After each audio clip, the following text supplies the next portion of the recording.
Hello students, welcomes all of you again in online classes Chemistry with Vijayan.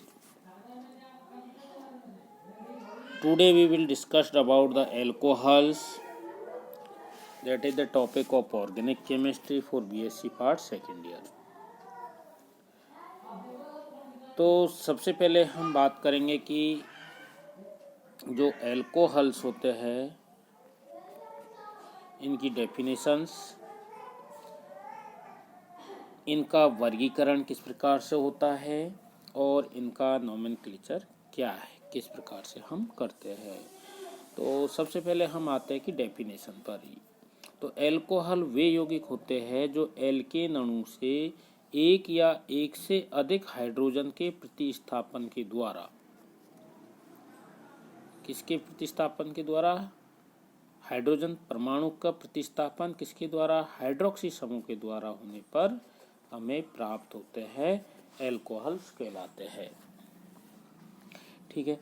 अब इसमें एक hydrogen का प्रतिस्थापन भी हो सकता है और ज़्यादा हाइड्रोजन का प्रतिस्थापन भी हो सकता है। उसके आधार पर जो एल्कोहल है उनका हम वर्गीकरण करते हैं। जैसे कि जो ये मेथिन है, मेथिन में एक हाइड्रोजन का प्रतिस्थापन OH ग्रुप के द्वारा होता है तो हमें मेथिल एल्कोहल प्राप्त होता है। इसी प्रकार से यदि हम देखते हैं एथेन में यदि हम एक हाइड्रोजन का प्रतिस्थापन करते हैं तो हमें CH3CH2OH हमें प्राप्त होता है, जो कि एथिल एल्कोहल कहलाता है। लेकिन यदि यहाँ से हम दो हाइड्रोजन का प्रतिस्थापन करते हैं तो हमें प्राप्त होता है CH2OH और CH2OH, जो कि हमारा क्या कहलाता है, एथिलीन ग्लाइकोल। यहाँ पर ये मोनोहाइड्रिक एल्कोहल कहलाता है, जबकि ये वाला डाइहाइड्रिक एल्कोहल कहलाता है। इसी प्रकार से यदि हम प्रोपेन को यदि लेते हैं CH2CH2, तो इनमें यदि एक 3 हाइड्रोजन का हम प्रतिस्थापन करते हैं तो क्या प्राप्त होता है, हमें प्राप्त होता है CH2CH2, इस तरह के OH। तो हमें क्या प्राप्त हुआ है, ये ट्राईहाइड्रिक एल्कोहल। इसी प्रकार यदि ज़्यादा हाइड्रोजन का हम प्रतिस्थापन करते हैं तो हमें प्राप्त होते हैं, वो कहलाते हैं पॉलीहाइड्रिक एल्कोहल। तो ये बात समझ में आ गई होगी कि एल्कोहल वो यौगिक होते हैं जो कि एल्केन अणु में से एक या एक से अधिक हाइड्रोजन परमाणुओं का प्रतिस्थापन समान हाइड्रोक्सी समूह के द्वारा करने पर प्राप्त होते हैं। और ये मोनोहाइड्रिक एल्कोहल भी होते हैं, डाइहाइड्रिक कहते हैं, ट्राईहाइड्रिक और पॉलीहाइड्रिक एल्कोहल भी। जैसे पॉलीहाइड्रिक में सॉर्बिटॉल, मोनिटॉल आदि आते हैं। और एक ही कार्बन परमाणु पर यदि 2 हाइड्रोक्सी समूह उपस्थित होता है तो वो यौगिक क्या है, बहुत ही अस्थायी होता है। अब आता है हमारे का नोमेनक्लेचर किस प्रकार से हम करते हैं। तो हम जानते हैं कि जो एल्केन का फॉर्मूला होता है CnH2n+2 होता है।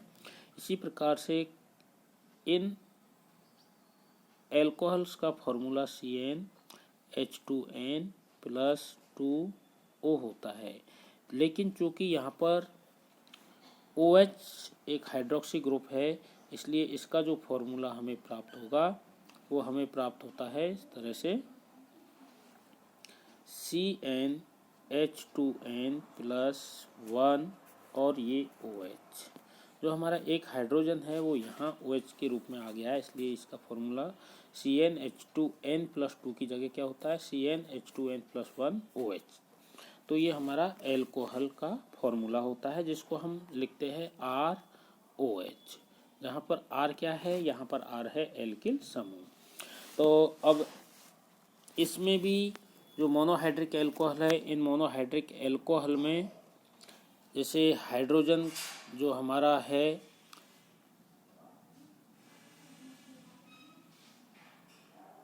कौन से कार्बन परमाणु से प्रतिस्थापित हो रहा है उसके आधार पर ये कहलाता है प्राइमरी सेकेंडरी और टर्सरी एल्कोहल कहलाता है। जैसे यदि इस कार्बन से जाता है तो ये हमारा कहलाता है प्राइमरी एल्कोहल, यदि इस कार्बन से जाता है तो ये हमारा कहलाता है सेकेंडरी एल्कोहल।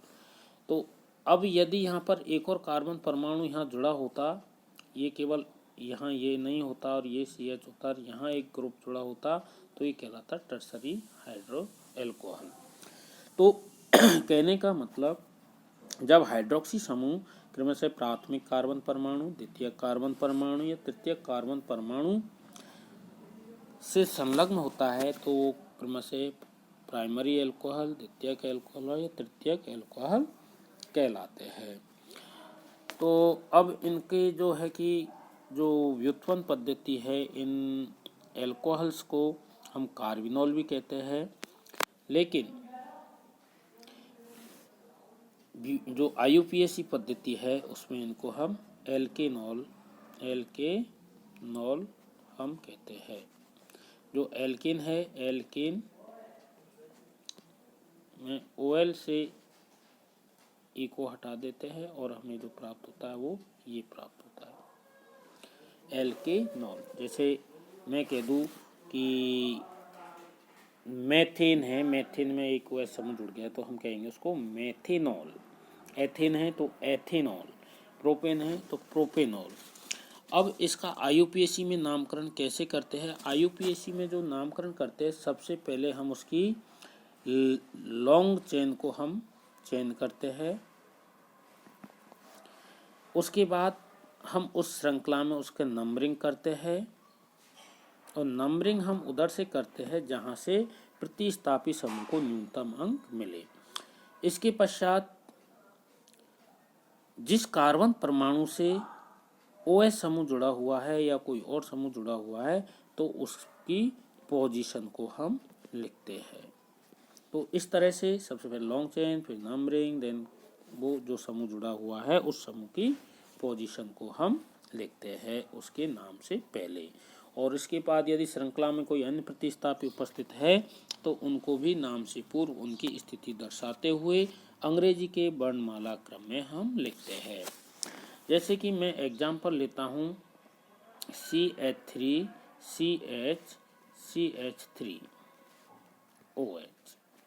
इसको हम जानते हैं कि प्रोपिल एल्कोहल या डाइमेथिल कार्बोनिल से हम जानते हैं।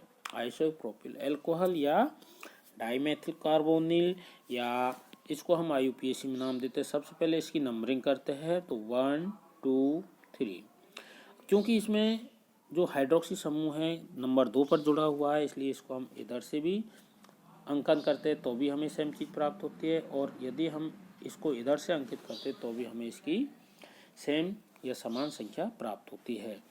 तो यहाँ पर हम देखते हैं कि सबसे पहले हमने लॉन्ग चेन का चयन कर लिया है, उसके बाद इसका अंकन कर लिया है। तो हम यहाँ देखते हैं कि जो हाइड्रोक्सी समूह है, यह हाइड्रोक्सी समूह हमारा 2 नंबर कार्बन पर जुड़ा हुआ है, इसलिए इसको हम कहेंगे 2 और क्या है प्रोपेन। तो प्रोपेन को हमने क्या बोला था? एल्केनॉल। तो प्रोपेनॉल, तो इसको नाम देंगे 2 प्रोपेनॉल। ये हमारा हो गया। यदि हम एक और एग्जाम्पल यदि हम बात करते हैं CH3 CH2 CH3, ठीक है, और यहाँ पर हमने जोड़ दिया। अब इसमें देखो हम कार्बन श्रृंखला का जो चयन करेंगे वो कार्बन श्रृंखला का हम चयन करते इधर से करेंगे या इधर से करेंगे। देखिए कहाँ पर हमारा आता है। यदि हम इधर से करते हैं तो 1 2 3 4, इधर से करते हैं तो 1 2 3 4। तो यहाँ पर हमें न्यूनतम संख्या प्रतिस्थापी को कहाँ पर मिल रही है? इस जगह पर 2 पर। तो हम इसको जो हमारा जो लॉन्गेस्ट चेन है, इस लॉन्गेस्ट चेन में अंकन किधर से किया है हमने? इधर से। तो 1 2, तो हमें क्या है 2 तो मिल गया। 2 क्या है? इसकी हाइड्रोक्सी समूह की। अब ये क्या है? Methane, ethane, propane, butane. तो ब्यूटेन, और ब्यूटेन को हम क्या कहते हैं? ब्यूटेनॉल। तो 2 ब्यूटेनॉल हम इसको लिखते हैं। अब यदि हम इसको एक और एग्जाम्पल के द्वारा समझें नोमेनक्लेचर को, तो देखिए सबसे पहले CH3 CH3 ठीक है, यहाँ हमने OH समूह जोड़ दिया, यहाँ हमने CH3 समूह जोड़ दिया। तो देखिए हम सबसे पहले 1 2 3 4 अगर हम लंबी चेन का इधर से भी कर सकते हैं और लंबी चेन को हम इधर से भी कर सकते हैं, दोनों में सेम है। अब ये देखना है कि हमें इसको नंबरिंग देनी है। तो नंबरिंग यदि हम देते हैं तो सबसे पहले ये देखना है कि हाइड्रोक्सी समूह को सबसे कम नंबर किधर से मिलेगा। अगर इधर से करते हैं तो 1 2 3 4 और यदि इधर से करते हैं तो 1 2 3 4। तो हम देखते हैं कि जब इधर से नंबरिंग करते हैं तो हमें OH समूह को न्यूनतम संख्या 2 प्राप्त होती है। ठीक है, अब इसमें देखो, इसमें एक और चेन पर एक और जुड़ा हुआ है ये group, methyl group. Methyl group कहाँ जुड़ा हुआ है? 3 कार्बन। तो हमें सबसे पहले 3 मेथिल, हमने यही कहा था कि यदि कोई सब्स्टिट्यूट जुड़ा हुआ है तो उसका हम नाम से पहले लिख देंगे। तो 3 मेथिल, 3 क्या है? ये मेथिल ग्रुप इस 3 नंबर कार्बन से जुड़ा हुआ है, इसलिए 3 मेथिल। अब देखो ये क्या है? 3 मेथिल और 2 क्या है? हाइड्रोक्सी समूह की पोजीशन। 2 2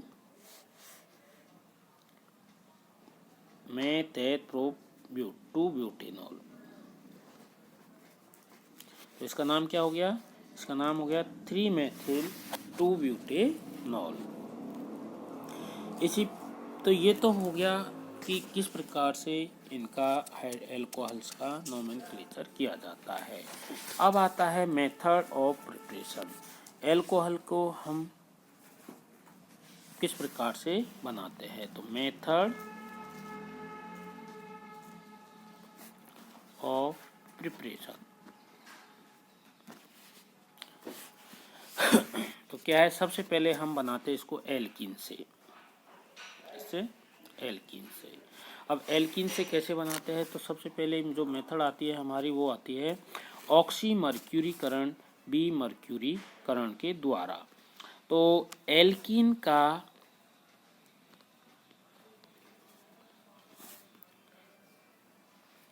मर्क्यूरिक एसीटेट के साथ में, इसके साथ में मर्क्यूरिक एसीटेट के साथ में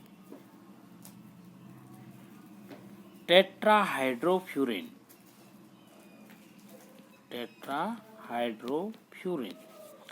एल्कीन का मर्क्यूरिक एसिड के साथ टेट्राहाइड्रोफ्यूरिन तथा जल मिश्रण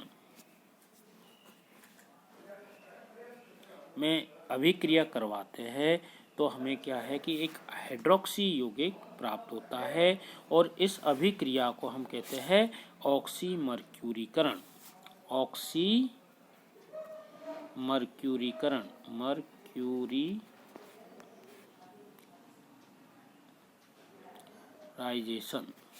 ठीक है। तो ये इसमें हमें जो मर्क्यूरी यौगिक प्राप्त होगा इस प्रकार रिएक्शन पर ये हमें प्राप्त होता है इस तरह से C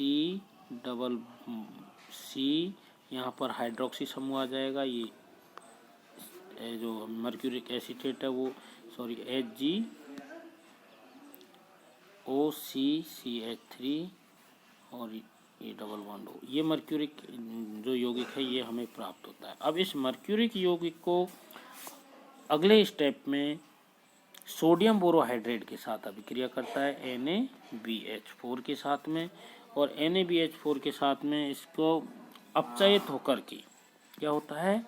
अपचयित होकर के, और ये जो हमें प्राप्त होता है वो हमें प्राप्त होता है एल्कोहल COH CH और ये Hg अलग हो जाता है और ये एसीटेट CH3COO- हमें प्राप्त होता है। तो ये तो हो गई हमारी सबसे पहले स्टेप में क्या होता है, इस यौगिक में ऑक्सीमर्क्यूराइजेशन होता है। देन सेकंड जो स्टेप कहलाता है बी मर्क्यूराइजेशन होता है, क्योंकि इसमें मरकरी को अलग कर देते हैं। अब एल्कीन से हम इसके एल्कीन के जलयोजन के द्वारा भी from hydration of alkene alkene के जल योजन के द्वारा भी हम इसको प्राप्त कर सकते हैं। किस तरह से, देखिए, एल्कीन का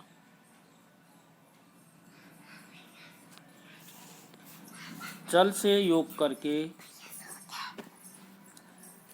किसकी प्रेजेंस में, H2SO4, एल्कीन तनु H2SO4 की उपस्थिति में जल से संयोग कर करके और एल्कोहल का फॉर्मेशन करता है, CHOH CH2 ये होता है। तो हाइड्रेशन ऑफ एल्कीन की में हम ये करते हैं कि तनु H2SO4 की उपस्थिति में जल से संयोग कर करके और ये एल्कोहल का फॉर्मेशन करते हैं।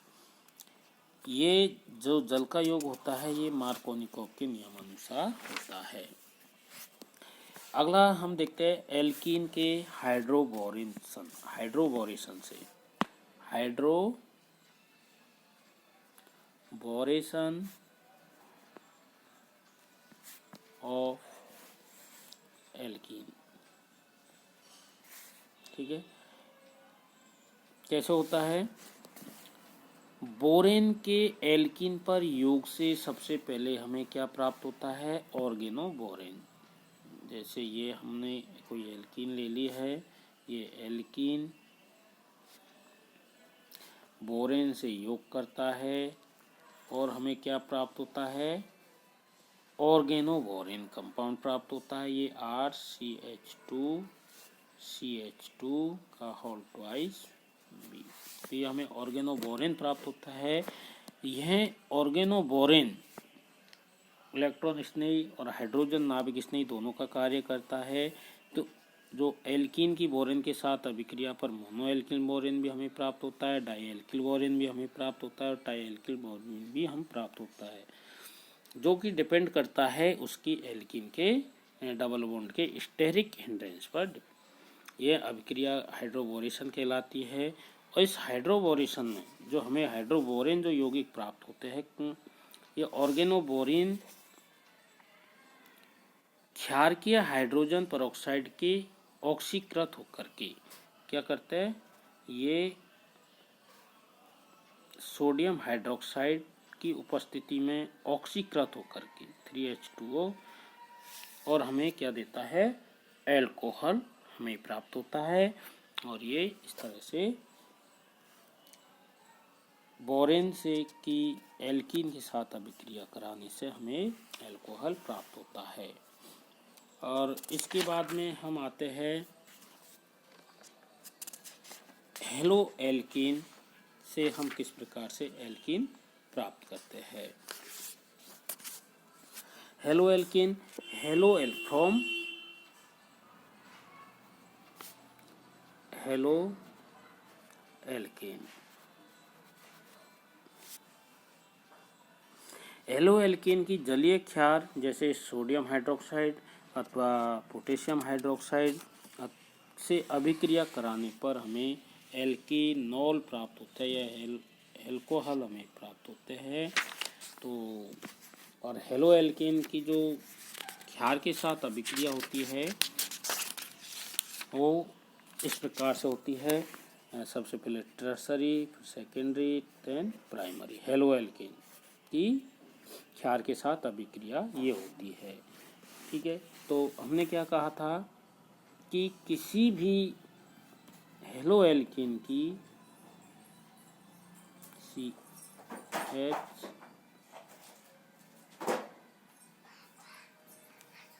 BR, ये हेलो एल्कीन ले लिया जिसका हमने KOH के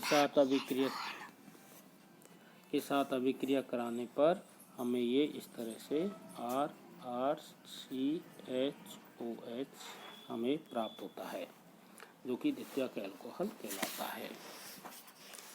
तो इस तरह से हम देखते हैं कि एल्केनॉल बनाने की विभिन्न प्रकार की विधियाँ यहाँ पर हम काम में लेते हैं। इसके अलावा हम करते हैं उत्प्रेरकी हाइड्रोजनीकरण, मतलब उत्प्रेरक की उपस्थिति में कार्बोनिल कंपाउंड का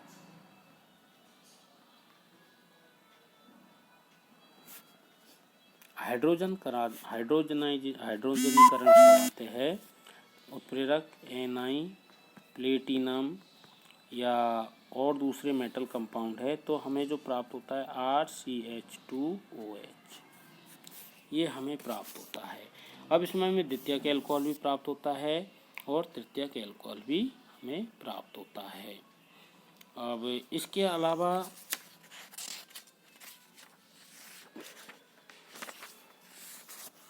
जो मेथड है हमारी rapid synthesis, very very important, it is the rapid